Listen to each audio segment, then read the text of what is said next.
You're listening to Broncos for Breakfast with Nick Kendell and Scott Kennedy. Head on over to milehighhuddle.com for all things Broncos. Good morning, Broncos country.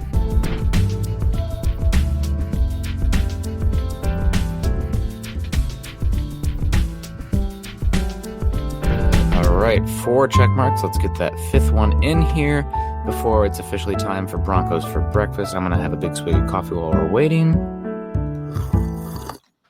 That's for the podcast listeners out there. Welcome to Slurp for breakfast. Welcome in, guys. No slurping going on in here.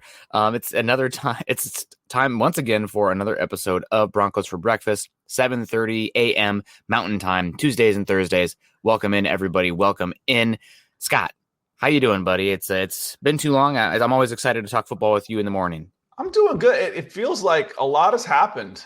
Yeah, since we last talked. It's like a lot has happened, but then again, sometimes a lot has stayed the same. I think this time next week, things will be pretty crazy, especially next Thursday when we go from 80 to 53. 85 to 80 is not that big a deal. But again, the more things change, the more they stay the same. It was another dominating performance from the Denver Broncos across the board. There's a lot of players I'm excited about talking about. Yeah, absolutely. I watched the game last night after I got in and finished it this morning. So I've been up since about 5 o'clock, hiked out from backpacking trip yesterday. We did about 15 miles in 6 hours to get out of there. But it was a good time. Caught some trout, was up there. We cut them up and flayed them up on the Let's not forget about checking for parasites. If I learned anything last week on this show, that was it. Well, hopefully none of this quarterback battle doesn't become a parasite on the Broncos season. But no, we cooked them up. It was a good time. It was beautiful, a little hazy up there, but hard to beat being out in the mountains in the Alpine Lakes wilderness. So excited to be back now. Came back yesterday and saw, hey, how did the game go? What's going on? Everybody's like, just avoid Twitter. But we got to talk about the issues. We got to talk about the Broncos. So let's get into it, guys. This is, of course, Broncos for Breakfast. So like I said earlier, every Tuesday and Thursday morning, 7:30 o'clock a.m. Mountain Time. You guys can check us out. You can find Scott on Twitter, of course, at Scout Kennedy, and myself at Nick Kendell MHH. While you guys are over there, please also follow us at Huddle Up Pod, as well as at Mile High Huddle. Facebook, folks, I know you're out there. What's going on right now? I see no Facebook thumbs up, no likes. First off, if you guys are joining us today, smash that like button, hit the laugh, react, the care emoji, whatever one works for you. Like it says here, hey, YouTube, hey, Facebook, like this video. There we go.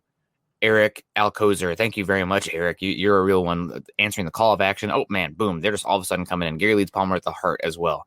Love you all, guys. Thank you so much if you're doing that. Rob Williams in the house, Charles Tudor, Albert Knoppers, and Drew Smith as well. So thank you, guys. If you're joining us on Facebook today, make sure you also go over to facebook.com/Mile High Huddle, as well as facebook.com/Mile High Huddle Pod. If you guys are joining us on YouTube today, please subscribe, like, and share to this channel. Hit the notification, the little bell up there as well, so you'll know when we go live, so you'll never miss a show. Also, over on YouTube, you have to, if you're watching us on YouTube today and you're enjoying Broncos for Breakfast, you have to go over to Scott's channel, youtube.com/C/Scott Kennedy. I'm dropping a link right now in the chat. You guys just click one of these guys right now. It'll take you to his channel, and you can see all the latest stuff. And what's going on over on the Scott Kennedy YouTube channel there?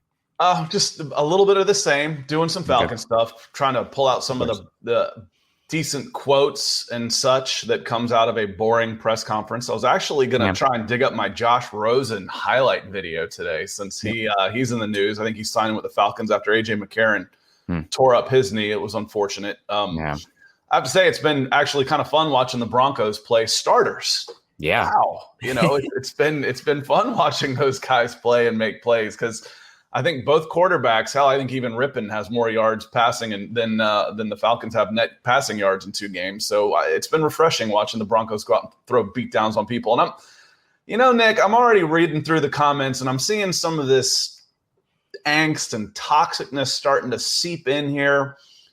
When you're fighting tooth and nail against each other after about 67-10 combined wins, let's get some perspective here. Yeah. It doesn't matter.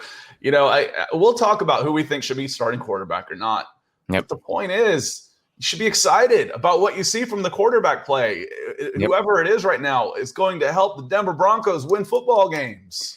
Exactly. And I mean, watching these, both the Vikings and the Seahawks games, which let's call them as they were beatdowns, and it's preseason, yada, yada, whatever. And a lot is going on to the quarterback battle right now. But this is a talented Broncos roster. It's a deep Broncos roster. And let's say worst case scenario for the Broncos situation, let's say for just the perspective I'm seeing on Twitter and whatnot, it is Teddy Bridgewater's named the starter because Drew Lock, is struggling in the meetings or doesn't have the leadership or the hold of the locker room like Bridgewater does. And you have a bottom fourth quartile quarterback play this season. The rest of the roster is good enough where you can make the playoffs and make some noise. Now, is that a sustainable model for winning football games long term? No, but right now is where we are, right? You didn't take Justin Fields, you didn't take Mac Jones, you didn't go up for Trey Lance, you didn't get Matt Stafford, you didn't get Aaron Rodgers. You have the guys you have, and you have a good roster around them. You can win football games that way.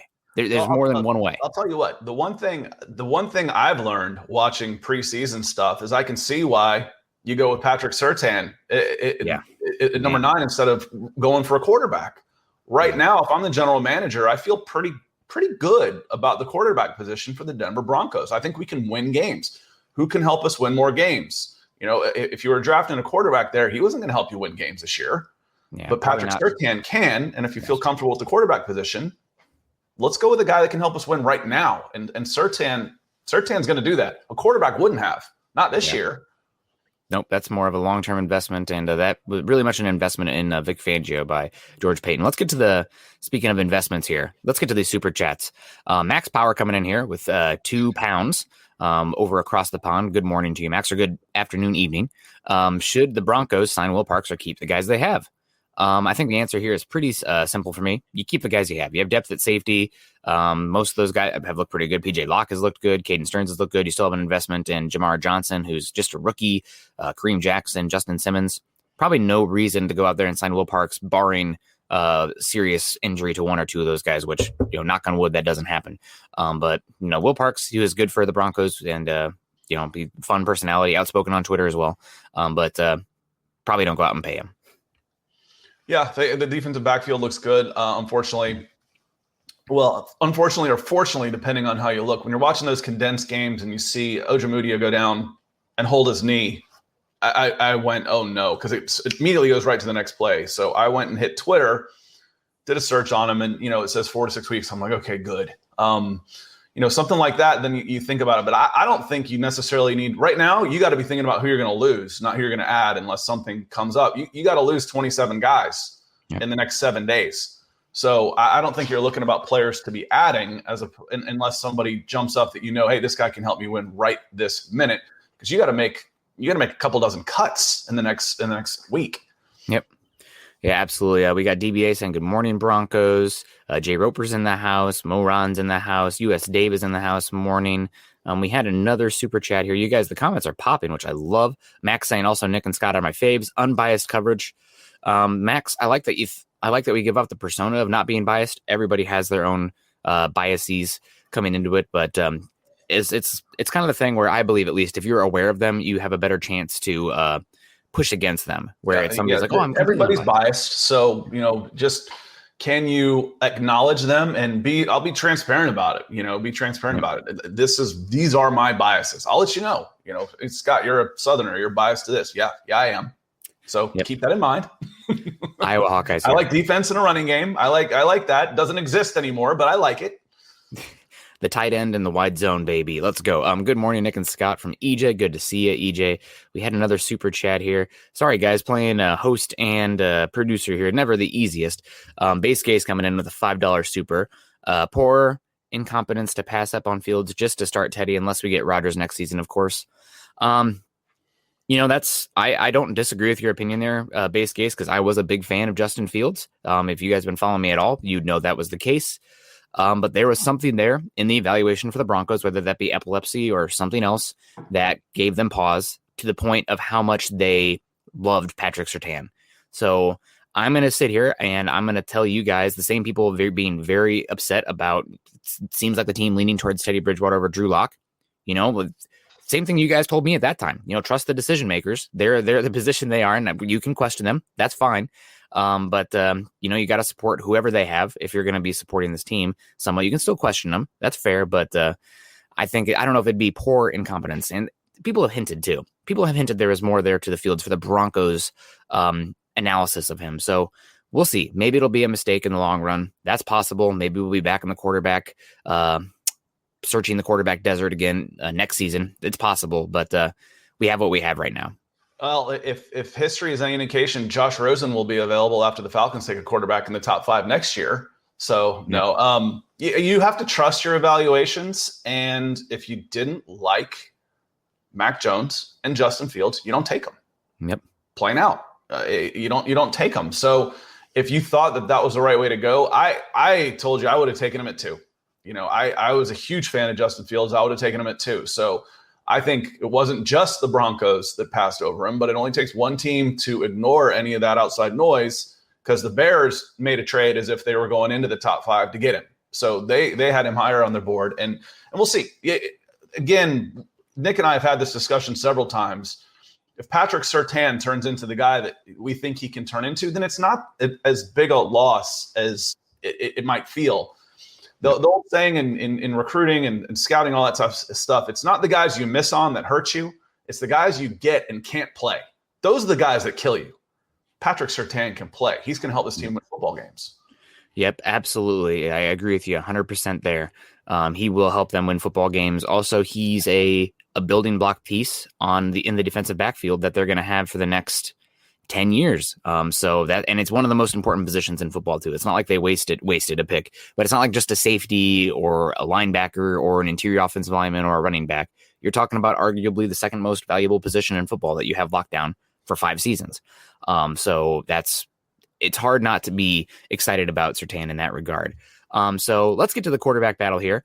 And I think we got to start with how competent Teddy Bridgewater looked against the Seahawks. Now, I know the Seahawks were starting, I think when I was watching, I was trying to do it while taking care of the dog and getting some stuff unpacked from yesterday, but I counted 5 starters for the Seahawks. And the Broncos went out there and I thought they looked pretty darn good. Now, honestly, my biggest takeaway was Teddy Bridgewater looked competent in the face of pass rush, and that concerned me a lot. I thought the offensive line, specifically the interior, struggled against pass rush, and that was both for Bridgewater and Locke, but Bridgewater looked more competent in the face of pressure than Drew Lock did. I think he's got more arm than he gets credit for too. Yeah. You think of him as a game manager. That pass to Judy was put on a rope. That was on a line. That was a really good pass. I mean, we could pick this apart, and I don't want to be just kill the whole mood here, but the difference between the two as starters, they've both been terrific. In the preseason, Teddy got his chance to start 2 touchdown drives. Went for it on a 4th down. Would they do that in a game? Maybe. It was about the 40-yard line. That's where I'd go for 4th and short every time. So got an extension there. I had some notes on this. Actually, honestly, a lot of my notes ended up on defense from this game. So, there were some young guys I enjoyed playing, but enjoyed watching. But, Bridgewater, I said he stepped into the pocket nice on that 4th down play and threw just a dart to Jerry Jeudy. Yeah. Didn't we see something similar like that? We highlighted something just like that last week as Drew Lock stood tall in the pocket, trusted his pass rush, stepped up, hit Jeudy. Let him. You give the quarterback enough time. Jerry Judy's going to get open. He's probably open anyway. Give enough time to find him. But Teddy Bridgewater was great. What more can you say about the 2 games that he's played in the preseason for the Denver Broncos? 3 touchdown drives and 4 drives or something. I mean, he's been fantastic. Yeah, and he had a QB rating of 134, 143, something like that. So couldn't be better than that. Also can't be better. Greg Smith coming in here. Good morning, fellas. Aloha. Aloha. Jamal Killings is in the house as well. Vinny J, gentlemen, good morning. Go Broncos. I don't care who's playing. Let's win. Football is back, y'all. And honestly, that should be let's end the show right there. Football's back. Let's be excited. You're totally right. Teddy Bridgewater looked well. He looked competent. You highlighted the Jerry Jeudy pass, which was great. I also loved the touchdown pass on 3rd and short. Now that's something that Teddy Bridgewater, historically, not even historically, but the last season, this season, there's been some talk of him not having the mustard, not having the pure arm talent to deliver in the red zone. But when KJ Hamler can cook the guy like that at the line of scrimmage and Teddy can throw with anticipation, you can score touchdowns. And the other play that I knocked here was another one where, because Teddy Bridgewater was a really good athlete. We talked about him before. I was like, he could have been a D1 college safety. So a lot of times those guys get knocked for run first pass, but that's not Teddy Bridgewater. Teddy Bridgewater knows how to play quarterback. The other pass I highlighted in my notes was a 21-yarder to Saubert, Aaron Saubert, where he stepped up nicely in the pocket. Just a pure pocket presence with the feet in there to be mobile, avoid the rush, stay put, and make a nice pass to Aaron Saubert. Yep. And that was my favorite pass of the game, the Eric Saubert pass. Saubert has been playing well. He looks like he's going to be the Broncos' number 2 tight end. And Peter coming in saying, good morning, Broncos for breakfast. Good to see you, Peter. And Gary Leeds Palmer always coming in with the stars. We appreciate you guys. EJ coming in here talking about Saubert's been looking good. Where are you at? Don't worry, fans coming, buddy. He's going to have a good season this year. I have no doubt about that. But Saubert's been playing pretty well. And I think not putting Albert Okwuegbunam on notice, but as far as the tight end 2 battle, I think Okwuegbunam's probably the 3rd tight end on this roster, given how good Saubert's looked and also how solid Saubert is as that attached tight end to the offensive line. And Saubert, he was a Falcon for a bit. One of the comments that I'm reading in here says from Drew Smith on Facebook. Says Carolina could not wait to get rid of Teddy. They replace him with Darnold, and he's seeing ghosts out there. My confidence in Teddy is shaky when he starts playing against starting defenses. Drew, I think that we are in the wait and see approach for both of these guys. Yep. The preseason has been terrific, but it's still the preseason. The comment we used last week was these quarterbacks and the Denver Broncos in general were answered the questions that were asked of them. There's going to be a lot more questions, a lot more. Yep. And the other part we've said is that this discussion, this debate isn't going to end when a starter's named by any stretch of the imagination. Unless someone goes out and plays like these guys have as starters, if you start them and they go first 2 drives, touchdowns, big wins about 3 times in a row, then it gets quiet. That doesn't happen. Yeah. You're not going to win back-to-back games by 30 points. No. So this discussion is going to keep going. The positive take that I have from all of this is that you could flip a coin right now and be comfortable with whoever's starting. You really could. Yeah. Now, you're not going to. You're going to pick a guy. And maybe we get into, where you go with this. Where you go with this, Nick? Where do you go right now based on what you've seen in the preseason? Flip your coin. Who are you starting? Let's get it out there because we haven't said it, and there's a lot of discussion going on. Based on what I've seen, I think it's close enough that I would probably lean Drew Lock because we kind of know what Teddy is, and I think it's easier to transition from a struggling Drew Lock to Teddy Bridgewater. But that being said, the Broncos have played 2 teams that have been resting a majority of their starters, and while preseason is what we can see right from where we're sitting, the reps in practice, the scrimmages that they had, how they're interacting in the locker room and in the meetings also has a heavy weight on that. And that's something that unless we're there in the room as one of those teammates or decision makers, we wouldn't know. So it's close enough on the field from what I've seen that I would lean Drew Lock, but that other stuff could lean it the other way drastically. So we're not working with we're trying to come up with a picture here with half of the puzzle pieces. Right. Yeah. And we've gone, we're not watching all the practices and everything, but the reports are this and the reports are pretty much dead even. I mean, they really are. You can kind of read into who wants whom to start based on how they write. It's like, doing a Google search on political headlines. I can tell you who wrote the article by the title before I even know what it's about. I can tell you, what site this is coming from because there is no middle ground hardly anymore.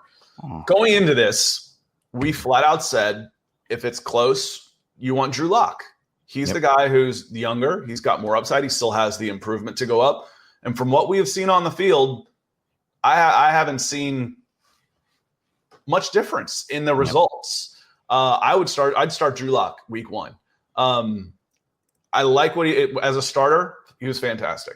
He came in and struggled a little bit against the Seahawks. But the first thing that I noticed, the notes I took, I said, Lock's a little unlucky. He got the 2nd unit offensive line, and his drive was killed by a sack by Calvin Anderson when he had flipped to left tackle in his first one. And then Muti, I think is that how you pronounce his name? Muti, reserve offensive lineman. He had a nightmare. He had a nightmare in there on the offensive line. He was getting turnstiled the first couple series that Drew Lock was in. And he still did okay. Lock still had decent numbers. Yeah. It wasn't as good as Teddy Bridgewater with the starters, but Bridgewater wasn't quite as good as Lock's with the starters last week either. Yeah. So I think Drew Lock had the best performance so far in what we have in that Vikings game, but Teddy combined in both the Minnesota and the Seattle game was better than Drew Lock. But it's so close that, again, I lean towards youth, tools, years of control, contract, upside. Yes, exactly. And also there's this thing. I really hate this argument. People think like growth is linear year by year. Like, oh, every single year a guy's going to get better. Has Patrick Mahomes actually gotten that much better than he was his second year when he almost broke the touchdown record? No, I mean, he kind of is what it is. I mean, there's linear growth in the NFL. It's not a thing. Guys kind of plateau. It's up and down. So this expectation that, like just because Drew Lock is younger, he's going to continue to go like this. That's not how it works. That's just not how it works. That's the hope. It might not go up at all. It could go down, or stay flat. You are who you are, but 18 games as a starter, most of those coming with a shortened preseason and a ton of injuries. Yeah. If the preseason is going to be how we're making this decision and not what happened in the past, I'm going Drew Lock. I'm going to start Drew Lock. Yeah. And I'm going to feel real good about having Teddy Bridgewater there if Drew Lock struggles. Yeah. And I want to circle back to this real quick, but I want to get to some of these stars here. Andrew Lampy coming in here. Good to see you. Nice cup of coffee here from Peter Middleton. Gary Leeds Palmer also coming in here. Love Gary. Gary's always so nice. Broncos for breakfast, the best MHH pod. You rock. Thank you very much, Gary. I appreciate you a heck of a lot. But yeah, no, this other thing about Teddy Bridgewater versus Drew Lock is that when we're making a decision, we're going based on preseason and whatnot, but you have to also take into consideration the players in the locker room, right? Like there's going to start to form camps, and that's not always great. But if you have the pass catchers of the offensive line leaning one way, you think the coaches would be listening to that, right? Like that's got to be a factor in it as well. There's this intangible side of things, and not that one guy has it more than the other, but it's something that we're not seeing from where we're standing. And that has to be a big factor, especially when you're talking about a very young offense overall that is ascending versus a more established defense, right? Am I crazy to think that? One question, I get distracted easily watching the chat, and there was something here that really caught my eye. I wanted to hit on because we use the phrase a lot, and let's explain it. And Jody Moncrief says, "What does more upside mean? Can throw deeper." Upside typically means better physical tools. So he's bigger, faster, not maybe necessarily faster. He might be now with after Teddy's leg injury, but typically when you're talking about upside about a player, an athlete, it's bigger, faster, stronger. So Drew Lock is bigger. He's got a bigger arm. That means he can make throws that Teddy just can't. So all things being equal, you say that Drew Lock has a better ceiling because he can make throws that Teddy can't. Yep. Now, quarterback is the absolute hardest position to talk about upside because so much of what makes a good quarterback isn't valued on bigger, faster, stronger. It's all what they can do under pressure, accuracy, leadership, all of those type of things, the intangibles, the it factor. So things aren't all equal when it comes to that. So, and quarterback's the position where the physical tools are the least important compared to every other position on the field. They're still incredibly important, obviously. But more upside with him means if they're all equal, he can progress to a level that Teddy can't because he's got a bigger arm. Yep. Better athlete, stronger arm. Those are probably the two biggest ones there. And that gets you a foot in the door, especially when you're talking like draft evaluation. Some guys are haves or have-nots when it comes to the arm talent, the athleticism, the size. But that doesn't guarantee anything. So like if we're talking about guys with the biggest arms in football equating to being incredible quarterbacks, Cardale Jones would be starting somewhere. That dude had an absolute howitzer, but didn't sound like he was the hardest worker out there. He had the I didn't go to Ohio State to do no school or whatever the tweet said. I couldn't believe he played quarterback. Honestly, when he was picked, I watched him coming up through the ranks, and people started talking about him about first round. I'm like, my God, does anybody not watch football anymore? He was huge with a huge arm.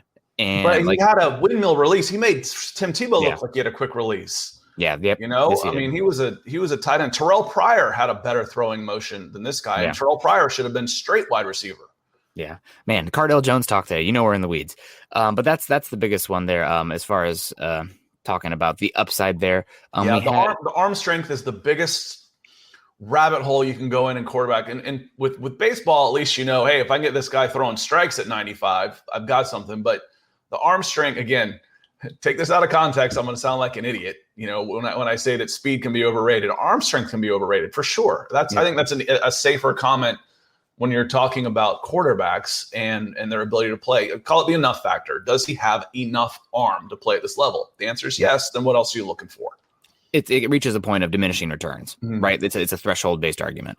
Andrew Lampy coming in here. Thank you so much, Andrew. We appreciate you. And Peter also is coming back in with more stars here. Michael Ronquillo, also always good to see. Thank you so much, Michael. Let's get into this game here real quick, more so as far as outside of the quarterback.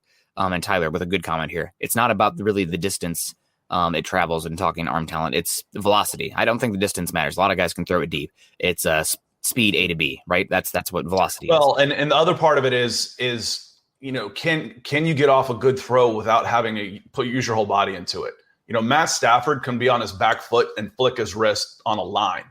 I had this discussion one time. The Auburn fans were killing me on this quarterback that I just didn't like. I'm like, he's undersized, underarmed, and he's slow. That doesn't play in an option offense. Like, well, he won the farthest toss competition at some camp combine. I'm like, that's a javelin throw. When there's a guy coming in at him and he's got to reach around and throw across to an out, he's skipping it. So, yeah, you might be able to wind up, crow hop, and throw the ball 60 yards, but who's got the stronger arm, just pure arm talent? And that's a big difference. So what you're talking about is definitely, it's velocity, but it's also velocity from, can you get velocity on it without having to set your feet? That's when you can start checking arm strength. Yep, absolutely. We got Peter coming in saying, Nick and Scott, who is Bulls standing with on the sidelines? It was Teddy. Who do they want to stay on a desert island with? It was Teddy. Our LT wants Teddy. There's a lot of money put in the LT, so he'll get some kind of say in it. And they're gonna take the temperature of the locker room. There's no doubt about that. But thank you for the comment there, Peter. There was another one here. Oh, here you go. In your neck of the woods, Scott. Good morning, Broncos country, representing from Savannah, Georgia. Denver Broncos for life. So thank you very much, Mark, with the... You haven't been to Savannah/Charleston. They're two very similar towns, two of the best towns in the entire United States. I put Seattle right up in there, too, as far as my favorite places to go. It's beautiful. Savannah and Charleston, South Carolina, two of the best towns in the country. Well, there you go. KB82 coming in. Don't you think the choice of who starts at quarterback should be up to Shurmur and who he thinks plays best in his system? No doubt about it. Vic Fangio is going to take what Shurmur has to say into account, because if Shurmur succeeds, Fangio succeeds. And if Shurmur fails, Fangio fails. And they're either both in the job another year or they're both fired. But in the end, it will be Vic's decision. He's going to take any good leader. They're not just making the decision by themselves in a closed room. They're listening to the people that they surround themselves with, hopefully smart people, and taking that all into account to make the best, most informed decision possible. Because Vic Fangio can't be everywhere at once also, but he still has to make the best decision for the overall team. So, and it's a decision based on 2021 as well, not long term, year by year. These are guys that are trying to win football games right now. This is a roster that's ready to win football games right now. So they'll have to go with the best guy. Yeah, the offensive coordinator's got to have total buy-in, and a good leader's going to listen. But the head coach can fire an offensive coordinator pretty easily. Yep. So it's going to come down to all decisions start at the top. I mean, it ends at the top. But yeah, the offensive coordinator, I'd be shocked if they are in disagreement on who starts. I'd be shocked. Yep, absolutely. So it does sound like it's leaning towards Teddy Bridgewater right now. It's close enough where I think Twitter and just social media has been so toxic right now, and I'm really not trying to feed into that. But guys, we can be excited about this team even if the quarterback play isn't great this year. This has such a young, exciting offense and offensive line that should be ascending, and the defense is going to be as good as it was since 2015. I mean, let's get into the defense a little bit. Pat, you talked about Patrick Surtain out there looking pretty good. I saw him give up a completion, but okay, that's going to happen sometimes, especially when McGrone or whoever that quarterback was breaks out into some space. But Jonathan Cooper, 7th round pick for the Broncos, number 53, out there flashing constantly, had the strip sack, applying pressure like crazy. He may not be the, starting edge rusher that you're looking to replace Von Miller with down the line. But when you have, 2 years left of control of Malik Reed, and you can transition from Malik Reed to another cost-controlled guy who honestly is probably more of a power player, which I think Fangio wants for the defense, that's a good thing. So Jonathan Cooper caught my eye consistently, and that boy was making plays. For sure. And Malik Reed did too. So it was the two of them that I've got in my notes all over the place, where to the point that I just wrote a paragraph on each of them going into this. But for me on Jonathan Cooper, he was completely disruptive. Yep. So you're like, really okay, he's not, a combine warrior. So, he's not going to jump off a spreadsheet when you're looking at guys for height, weight, agility, all this type of stuff. So what is it? So I went back and I started watching some of his plays. He has violent hands. They're just violent. And that's how he is. He's got a quick first step. He's getting his hands on people and he's just dispatching them, or, getting the other players' hands off of him. That for me is his superpower. What is making him so effective? His hands. It's something that we don't always talk about because it's not something that's easy to measure. But when you watch him going after the passer, watch his hands, because that's where he is beating the man that's put in front of him. He's winning up top, and it was fun to watch. He had a great game. Yeah, no, absolutely. Some other guys on the defense that stood out to me. I thought Deshaun Williams had a heck of a game. It was exciting to see him. I was happy to see Draymond Jones out there. He wasn't as dominant as I was hoping in the short time he was out there, but I'm excited to see what he can do this year. Bradley Chubb got the sack. Like I said, Justin Simmons out there making a pick, I think, on the first drive as well. Looking like one of the top 5 safeties in football. So excited for him this season as well. I thought the linebackers were just okay in this game. I thought that Alexander Johnson was caught guessing a few times and had his hips turned the wrong way, and the ball went the other way, which was a little bit not what you want to see from the linebackers. But all in all, I thought, 30-3 out there dominating. It would have been a different game, obviously, if Russell Wilson was playing, but still, I thought it was overall a really good performance by the defense. Shout out to Michael Ojemudia. He doesn't sound like it's the worst injury. I thought he was playing pretty well. He had an interception that he should have had, but I think I counted 3 other pass deflections. Maybe it was just 2. He had a good game that, and I think it's a hamstring injury that has him week to week, which is unfortunate, but you have depth at cornerback where you can live with that early this season. Yeah. He caught my eye last week, when we were just, long, active. Yeah. And, you hate to see these guys go down in preseason. Yep. It's not a meaningless game, especially for the guys that are down in the roster spots that are fighting for that. But it's a tough blow. Hopefully, because hamstrings can linger. There's a timeline on them, but they're just easy to aggravate. So hamstrings can be a little tough. We'll hit the super, and then I wanted to get back to a couple of the defender players from James Grossman. So with the injury history of Drew and Teddy, do you think the Broncos will carry a third QB on the roster? Personally, I wouldn't, because if you're going out there with Brett Rippon, future coach, probably Brett Rippon, you're probably already, kind of punting on games. And there's guys like Brett Rippon that are on the waiver wire / free agency pool every single week, every single year that you could bring in. Is it worth it losing out on, that extra wide receiver, that extra safety, that extra defensive lineman to carry Brett Rippon? Not in my opinion. If also because you have Drew and Teddy. If one goes down, you're not really taking that much of a step back or forward or whatever from that injury. So I probably would not burn a roster spot on a third quarterback. Yeah. Who do you have that has, again, upside? A young guy that would be happy with a practice squad spot that you can have as an emergency. I think over the next week, 10 days, when when about 1,000 players get cut over the next week in the NFL, then you start thinking maybe there's a guy you can store on the roster, because you definitely want to have 3 around, a familiar, but just not on the active 53 man.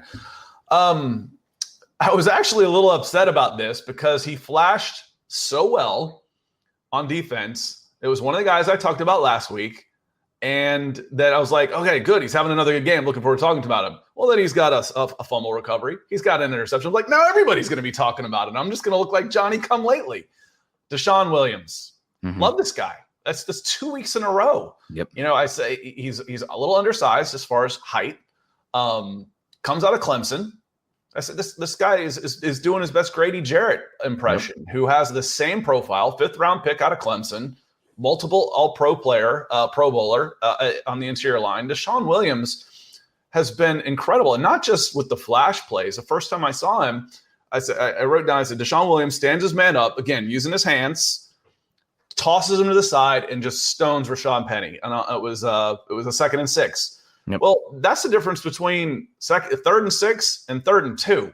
And that's a world of difference by making that play in conversion rate and all the possibilities that come on there.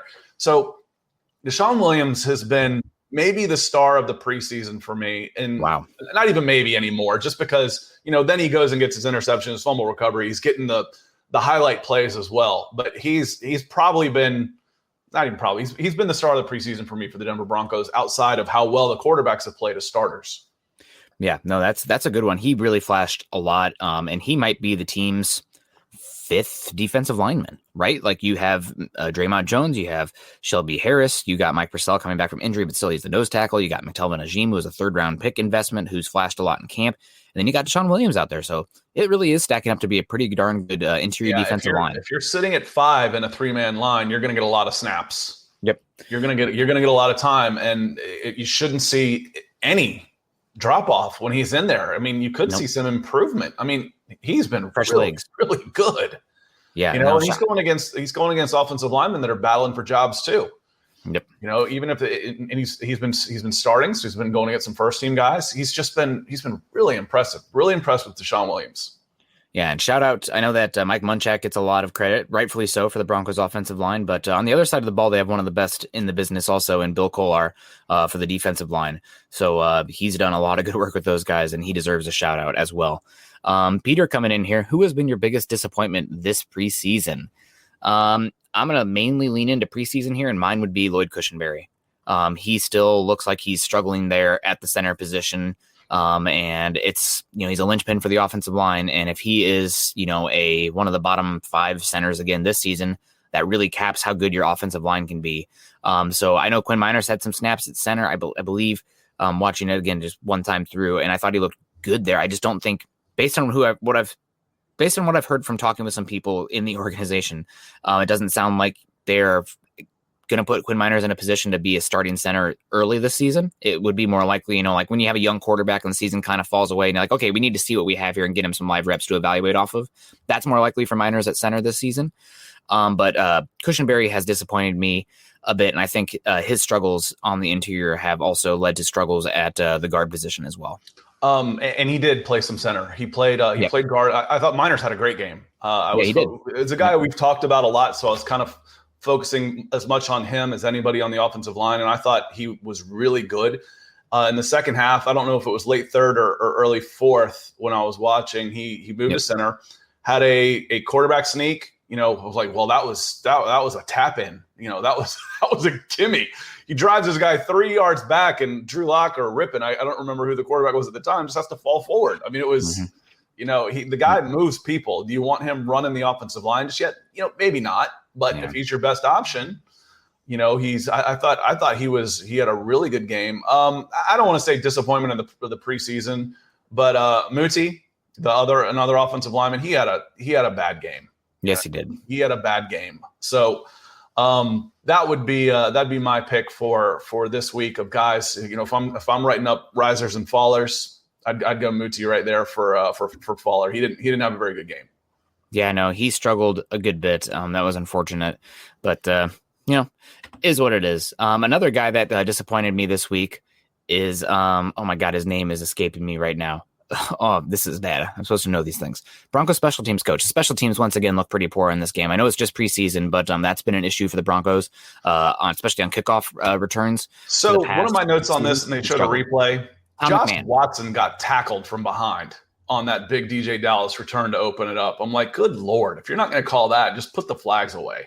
Yeah, he was just cut, by the way. Josh Watson. Yeah, was just cut. I saw that in the chat, and Watson got held. I mean, like not just held, but horse collared. You got 2 hands on his, one on his shoulder pad and one on the back of his neck. That's a hold, and he goes right, and the DJ Dallas goes right through that hole for about 37 yards. So that would have been. I try and give him a little benefit of the doubt on that play, especially. Yeah. On the flip side of that, on special teams, Deontay Spencer's looked really good as a return man. Yeah, he's going to be a tough one to move on from. I just think if you can find somebody who offers more than just pure return ability, you have to do that. I didn't necessarily like him at receiver. Nope, not at all. But another thing here that's kind of leaning me in here, and yeah, it was Tom McMahon. You're right, guys. My favorite coach. But another thing here that when I'm talking about Lloyd Cushenberry, just circling back here, this might be the decision making for me as well. And we know that, Drew Lock last year, shortened season, injured offense, et cetera, only 18 starts to his career so far. But Cushenberry is struggling right now. The interior offensive line looked like they were getting beat up pretty good. And the offensive line is probably just going to be, you have a good left tackle, but the offensive line, how it's shaping up right now, will probably be average. Maybe, air bar 5 notches down, 5 notches up. In that case, you got to ask yourself, who's the quarterback that can handle the pressure the best? Who's the best that can navigate the pocket? Who's the best that doesn't lose their head when they feel pressure and things fall to the wayside? And both quarterbacks were under pressure a lot in the Seattle game, unlike the Vikings game where both, they didn't even need to put their jerseys in the wash after that game because the offensive line was doing so well. But that's not going to be reality in the NFL. That's not a fair expectation. Also, you can, it's unless we have the best offensive line in the NFL, it's not fair to evaluate the quarterbacks. You don't evaluate these guys in a perfect system. You have what you have. So I think that might be another big decision-making maker as well for the quarterback position. Who is the best when things are not perfect around them, and who can protect the football and move the offense when things break down? And I got to say, it was small sample size. It's preseason. It was not the most reps in the world, but Teddy was under pressure. He navigated the pocket really well, and there was a few plays, even though he just got to a check down, that allowed the Broncos to make some plays. And also shout out to Royce Freeman. I thought Royce Freeman. I was waiting for that one. I was like, what about Royce? His rushing numbers don't look, they look okay. 9 carries, 27 yards, but he seemed to have a much bigger impact on the game. That he had 44 yards receiving. But man, I love north-south, break a tackle, fall forward. I thought Royce Freeman looked like a guy you'd want on your roster. I mean, we've talked about him maybe not doing enough because he's not going to do some special teams. But as I'm watching him, I'm thinking, if he gets cut, he's not going to be out of work for long. Yeah, no, absolutely. That's a. I thought he looked pretty good in this game. So hopefully they can trade him, even if it's just like a conditional 7th round pick when Mike Boone comes back. But he did really well. Also, I want to give a shout out to, I think it was the 4th and 5th play from Teddy Bridgewater there. He completed a Jerry Jeudy. Javonte Williams picked up a blitzer up the A or B gap. That's how you get in the game. You protect your quarterback. He stonewalled that guy so hard.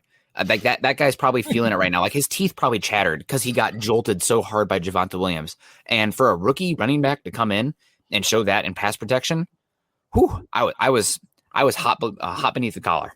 I don't know how. It's so hard to explain how fast and violent this game is. I mean, if you've got a chance even just to go to a high school game and go down on the field and watch at that level, and then ramp that up 3 speeds and size for this, I mean, it's frightening down there at the way these guys are going after each other. So, you get a dog like that and Javonte Williams, and there's several phrases I use in scouting, and one of them, they say you can't measure somebody's heart. I said, but you can damn sure tell if they've got one or not. Watch them on special teams and watch them in pass pro. Watch a running back when he's got blitz pickup. Can you count on him? Can you trust him when it matters? Javonte Williams, check. We just put a check mark next to his name. Yeah, man, he jolted that guy so hard, and I'm excited to see what Gordon can do this year. And I really think, we're talking about the Broncos offensive line struggling in the pass game, and I think that probably be the case this year. But if you can play complementary football, going back to the 90s, great defense with a good run blocking offensive line and running backs that you can lean on, keeping the game close, and then using how the Broncos are just using the play action pass to set up big, efficient chunk plays, and also keeping the defense honest with that can win football games. I know it's not the Star Wars stuff. It's not that 2013 Broncos with Peyton Manning. But just a few years ago, we saw the Titans go all the way to the AFC Championship game with not a high prolific pass offense. They made the switch mid-season to go from Marcus Mariota to Tannehill. They leaned on the defense, which is not as good as the Broncos is going to be this year. And obviously Derrick Henry, but Derrick Henry is just one man, and he also does not bring very much to the pass game, where you also have Melvin Gordon and Javonte Williams. It's a formula where you can win games. All you have to do in that scenario, get into the playoffs. Once you get in the playoffs, anything can happen in one game with a great defense and a great run game, and if you're run blocking well, as long as the quarterback doesn't get in the way. Yeah, we're talking playoffs. How about week 1? How about the opener? Yeah. Let's get there first. Who's up next? Who's up next this weekend? We close out, and how much of the starters do you think we'll see going in. My point of view is I think you'd want to see a lot of the starters because you got a bye week. You got 2 weeks off then.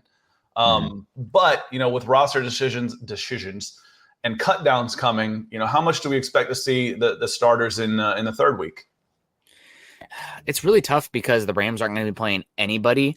And at this point, how much more information are you actually going to gather from, again, against the components? Now, granted, you can get work in to work on chemistry and concepts in those games, but like how they actually look versus the Rams backups, which the Rams are probably one of the shallowest teams in the NFL because they trade away draft picks like crazy. They don't believe in draft picks. So that's we can recruit to LA. We can get whatever free agent we want to in LA. That's true. But yeah, no, that's a team that my evaluation as far as the preseason games is probably over. I'm not going to put very much in the Rams game because they're going to be playing very, very far end back ends, and they're going to be playing very simple concepts. And Sean McVay doesn't believe in preseason football himself. I mean, he was the trendsetter for not playing guys. It's so interesting watching the different philosophies on there because you know how many starters I've seen in 2 games with the Falcons? Yeah, seen 2, and one of them was a guy coming back from injury and needed some reps, and the other was the cornerback battle to see who will end up being the starter. One of those guys will be the starter. That's it. Yep. So the Falcons have been on the other side of these 30-3 games that we've been watching with the Broncos. And it's like, it's a little early to panic. It'd be kind of fun to see Kyle Pitts out there, and some of these new guys. But it's interesting. So I think it might be the opposite, where basically all the starters play for the Falcons against the Browns on Sunday night, whereas the Broncos, you might not see any of the starters. So we need some football. The foreplay is over. I'm ready for some football coming up September 12th here. Yeah, no, absolutely. You're right. Let me see. We got somebody who's asking about getting some Broncos merch, and here we go. Trevor Sandel coming in here, always a good supporter, saying that we need some Broncos for breakfast merch. If you guys want some Broncos for breakfast merch, I've been asking Chad. I have my little Chad posted it. He posted it on Twitter saying that there will be some. I'm waiting. I need my coffee mug. We got to get that merch out there.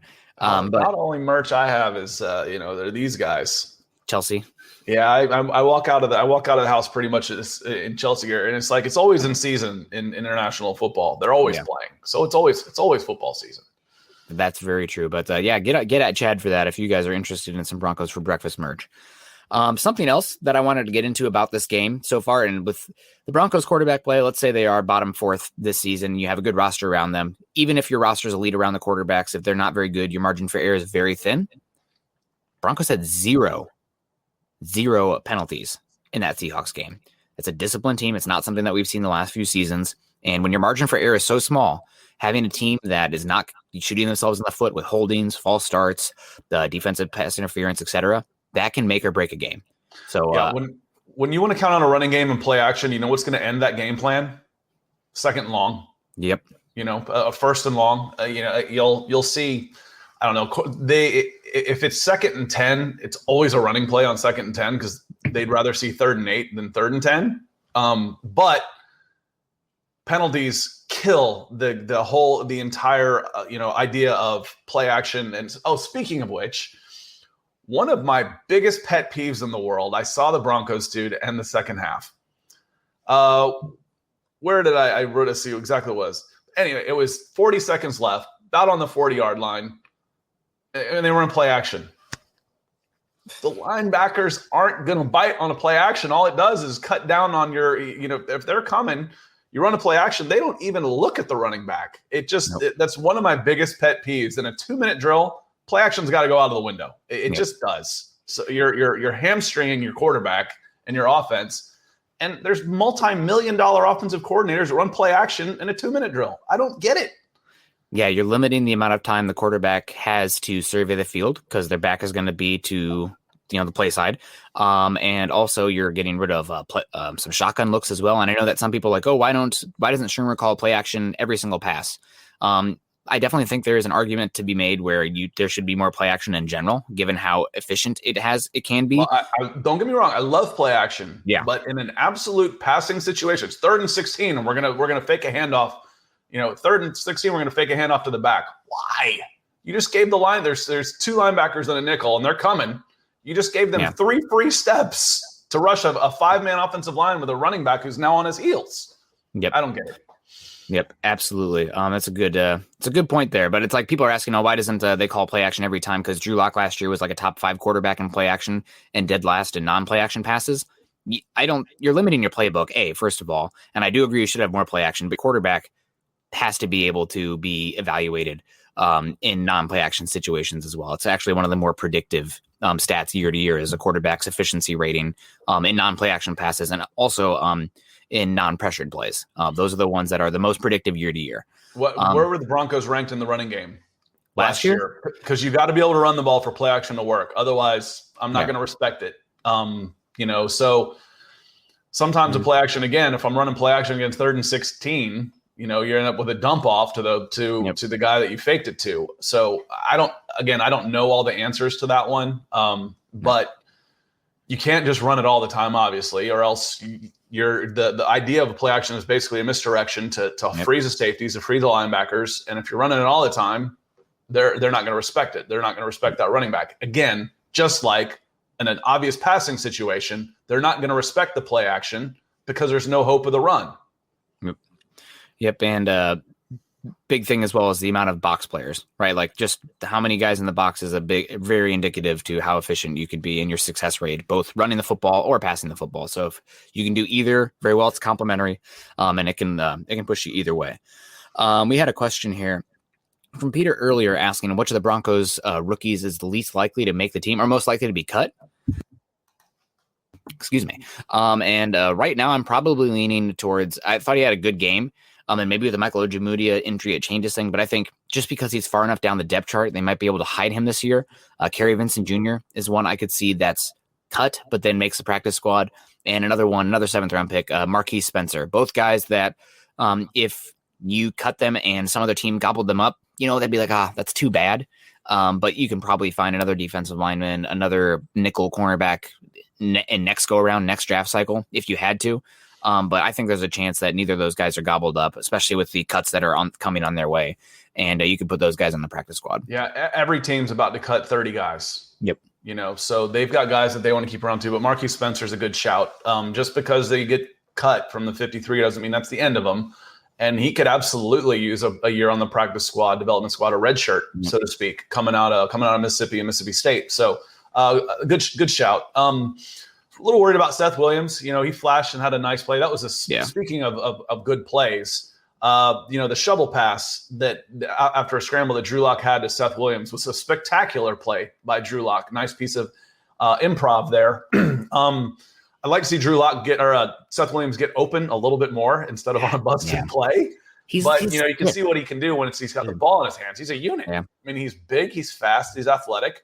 I watched him again the next few plays. Seth Williams did a decent job in the blocking, but then there was one where he's checking down on a run play, and I don't know if he was supposed to get in front of the outside linebacker to chip him because both the left tackle and the left guard both crashed down on the line, and the linebacker rushed straight in and ended a play. And Seth looked a little sheepish after that. So when you're trying to make a roster, we talk about, and Javonte Williams will make a roster, but it's the little plays, how you want to make that next step and get on the field. You better be able to protect your quarterback and keep those negative plays from happening by doing your assignments off the ball. And I'd be interested to see what the assignment was on that play, if he was supposed to check down a little bit more and chip that linebacker, because he looked a little sheepish after that play. Yeah, I agree with you there.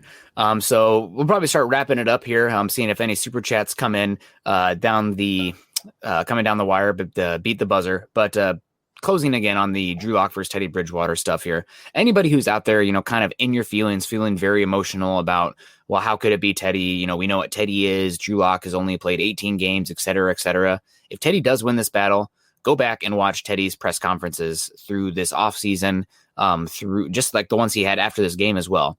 And all the talk about, I haven't met Teddy personally, not yet, but all the talk about him being, one of the nicest guys, one of the most liked people in the NFL landscape in general. It seems like, just listening to Teddy talk, I would buy it because he seems like somebody that's worth rallying around, somebody you can be excited about. One of those guys, not to be a Colin Coward type here, but, not a backwards hat kind of guy, somebody you can have your daughter date and you'd be fine with it. Teddy seems like an incredible guy. And if he does end up winning the job, I really hope that Broncos country can support him because he he seems what he's gone through to get to this point, and just who he is as a person. Is somebody who's worth pulling for in life, not just for the Broncos, but just in life. He's somebody that I want to succeed as a person. I've said this before, and I don't know if I've said it on here, but I thought so much of Teddy Bridgewater as a leader and as a player. I think he single-handedly turned around in the opposite direction, both Louisville and the Miami Hurricanes. He's from Miami Northwestern. I'm getting all my Miami schools confused, but I'm pretty sure he's from Miami Northwestern. Yeah. He was an absolute Pied Piper in the richest talent area in the country down in Dade Broward. He was beloved by opponents, players alike. He put a 7-on-7 team. He'd get whoever he wants to. People just gravitate for him. They want to play for him. They want to be, and that's one of those intangibles we talk about that you can't quantify. And if he had gone to Miami, I think he totally turns around. All those kids start staying in Miami, and the Miami Hurricanes are on an upward trend. I think Teddy Bridgewater single-handedly helped reverse the fortunes of both of those teams. That's what kind of person he is. Is he going to be, a top 10 quarterback? Not necessarily. Can he lead this team to a top 10 power ranking? Yeah, absolutely. Can Drew Lock? I think so. I think he can. Like I said, if we're looking at the preseason and judging by what we've seen through 2 games, I'm starting Drew Lock. I am. Yep, absolutely. I agree with you there. Working with a incomplete puzzle, but coming in here to complete our puzzle today. We were waiting for you. Yeah, Broncos 17-0. $20 super sticker over on YouTube with a beautiful picture of the sunset there from Broncos 17-0. And they also come in and say, hi, late, but your show's still great. Well, thank you very much, Broncos 17-0. We appreciate you. I know that I've never seen Broncos Twitter or just social media so toxic, coming off of a 30-3 drubbing. And I just hope that the regular season gets here, and whoever the starter is who the starter is. I'm not looking over the shoulder. And let's say that, again, I said it before, I tweeted it earlier. Let's say the Broncos quarterbacks aren't the guy. Most teams don't have the guy, right? But you have a very good young offense that's ascending. You should have a better offensive line this year. You got pass playmakers on offense out both wazoos, both of them. And the defense looks stacked. You can create pressure with 4. You're deep on the defensive line. The secondary is great. This is going to be a fun team, even if the quarterback isn't what you wanted. I know that, very much, you go as far as a quarterback. Your long-term success is predicated on how good that quarterback is. But we're talking 2021. This team, no matter Locke or Bridgewater, they're going to be better than they've been since 2016, and they're going to be fun. I can tell this story, how I developed this theory when I was 23 years old, but I figured out that people have a biological need to bitch and moan. They just do. Yeah. Because when things are going well, they invent stuff to bitch and moan about things that don't really matter. I just posted that on my soccer account because that's what they're doing with Chelsea right now. Chelsea's flying. It's great. Things are great. People are upset. Why? Because they have to be. They feel like they have to be upset about something. Yeah, I get it. You're worried about things are good now, but they could fall if this guy's not the quarterback, if this guy's not the quarterback. Just like we talk about, I'm not going to get overly impressed. Show me. Let's see. I feel good about the quarterback play for the Denver Broncos with what I've seen. I feel good about either player starting. Mm-hmm. I'll see what they can do. Now show me. Because I also feel good about whoever has to come in. There's depth there. Not every team can do that. One injury to most of these teams, the season's over. Yep. It's over. Yep. The Broncos are in a good spot. Yeah. Nope. Absolutely. For 2021, at least. It could be worse. It's not Trevor Siemian versus Mark Sanchez versus Paxton Lynch out there playing Madden instead of working in the film room. Peter Middleton coming in here. What's your ideal breakfast, Scott and Nick? Scott, I'm going to kick this to you. This is a little fun one here. We talk a lot of football. We're getting on out here, but what is your go-to for breakfast? Well, I think Peter already hit me on this. He says you look like a pancake guy. I actually make wicked waffles and pancakes. Okay. So I'll make that for myself. When I'm out, I'll order an omelet. So, kind of when I'm out, I always want to do something that I can't do myself. So I never ordered steak. I'm vegetarian now, but I never ordered steak when I was out because I could grill a mean steak myself. So yeah, I make wicked pancakes and waffles. If I go out, I go omelets because they're a little tougher to make. Yeah, man, a good omelet with a little kick to it. Something with some spicy sausage, maybe some jalapenos in it as well, and like some sort of sauce on it. That's the way to go. I also, what makes or break a good breakfast for me a lot of times is the hash browns. if they are good hash browns, if they're like, I like the ones that are a little bit crunchy, good flavor, and I can pop some egg yolk over it and eat that up. That's a big difference maker. If not for the hash browns, then it's the how good is the gravy is on the biscuit and gravy says that side. So those are the big things that lean to me, but I love breakfast. Just give it to me. I'm fine either way. Yeah, green chili coming in there. I love a good salsa verde on anything. Honestly, that's the way to go. But yeah, no, guys, that's going to probably have to do it for us today. Thank you guys so much for coming in. Hopefully we could give you guys some good content here and analysis and kind of balance things with some different perspective. Like I said, I'm just hopping out of the wilderness last night, getting home at like 9:30. So this is pure my own takes here. I have not really talked with anybody else, just watching the game and be like, okay, here are my thoughts. And also it's kind of fun that way, isn't it? Yeah. It's like, that's why I was upset when Deshaun Williams ended up going off. I'm like, well, now I'm just going to repeat what everybody else is saying about how good Deshaun Williams was. Maybe they weren't, but like I said, Deshaun Williams has been the star of the preseason for me. I love him. Yeah. No, they've been great. It was another good win for the Broncos, and this is going to be a fun team this year. In spite, despite, or because of the quarterbacks, just there's more to it than getting on that. So trying to just make sure we have a fuller picture here rather than just pigeonholing ourselves on that one there. But thank you guys so much for joining us today. We appreciate you. Want to give a shout out to everybody who dropped stars or stickers or super chats. Hopefully I'm nailing everybody here. You guys let me know if I missed anybody. We got Max Power came in twice early on from across the pond. Base Gates was in the house. Andrew Morrow, Andrew Lamp was in the house. Michael Ronquillo, James Grossman as well, and Broncos 17-0 coming in late. Very helpful with the $20 super. We appreciate all you guys coming in here. Peter Middleton also, I believe, dropping the stars today. Love you, Peter. And Gary Leeds Palmer, 2 superstars constantly for us. You guys are great, keeping the lights on in here. This show will go on as long as the views are coming in, and the likes are coming in, and the show is financially viable as well. We can have as much fun on YouTube watching. Nice. Yeah. And thanks, Shane. Appreciate you coming in. Yeah, coming into to little mop-up duty. I love my baseball references. I apologize. There you go. Well, Shane Daniels saying, great show today. Thank you very much, Shane. Like I said, we have a lot of fun talking on here, but bottom line is the show will continue as long as it's financially viable. So you guys doing even, the $5 here makes a heck of a difference. So thank you so much, Shane. That really does help. And guys, this is Broncos for Breakfast. We'll be back again Thursday morning at 7:30 Mountain Time. You guys can follow Scott and myself both on Twitter, Scott at Scout Kennedy and myself at Nick Kendell MHH. Also follow us at Huddle Up Pod and at Mile High Huddle. If you guys are joining us on Facebook today, follow us at facebook.com/Mile High Huddle, become a supporter, or facebook.com/Mile High Huddle Pod. If you guys are joining us on YouTube today, please subscribe, like, and share. Click the notification bell up there so that way you know when we go live. That way, it's, oh man, I'm up and getting my stuff together, blah, blah, blah, I'm busy. Ding. Oh, Broncos for Breakfast has gone live. I better, kids, shut up and be quiet. I'm going to drink my coffee and watch the show for a little bit and tune out for a second. Don't tune out of your kids, guys. But make sure you do that. Also, if they're older for that, then they tune you out. Then you don't have to worry about them anymore.